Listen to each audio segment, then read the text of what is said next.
Yan guys, magandang tanghali. So, magluluto tayo ng pakbet Tagalog. Charot. Yan, version ko ng pakbet ng Amenasor. So, ang nilagay ko lang dyan guys ay kamatis. And then, meron tayong kamote. At ang sahog natin dyan guys ay tinapa. So, para mas malinamnam siya dyan guys. So, nilagyan ko na siya ng bagong isda guys. And then, nilagyan natin yan guys yung kuha na kanunday. So, ito naman ang favorite ko dyan guys. So, nakalimutan ko muna ng 5 fingers guys. Kaya, ito tayong 5 fingers. Pero okay na yan guys. Ayan tayo yan. Meron lang. Ayan natin yan guys. Sabay-sabay na yan guys. Napakulaan natin siya dyan. Ayan.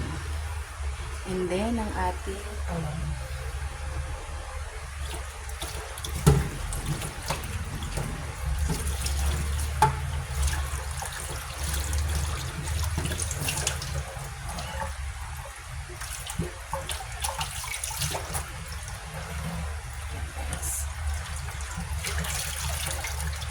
siyempre, meron tayo dito ang ampalaya. So, mamaya pa rin naman natin to guys ilalagay. Ayan. Sabay-sabay na yan guys. Kasi nilagay lang naman natin. Ngayon lang natin na yung ating malunggay. So, isasalang ko na yan guys.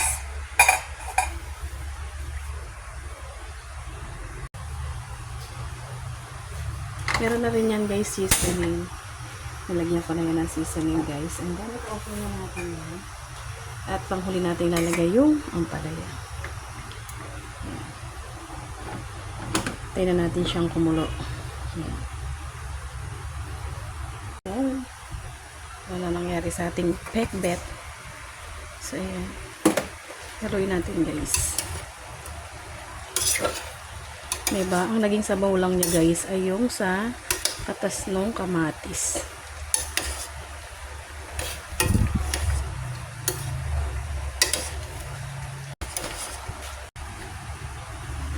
So, yun guys, pwede natin ilagay ang ating ampalaya. Ayan natin siya.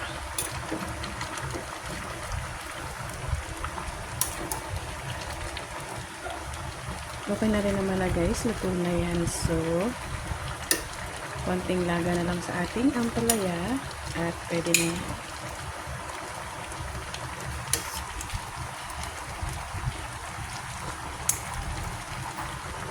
Ay, ang sarap guys. Grabe.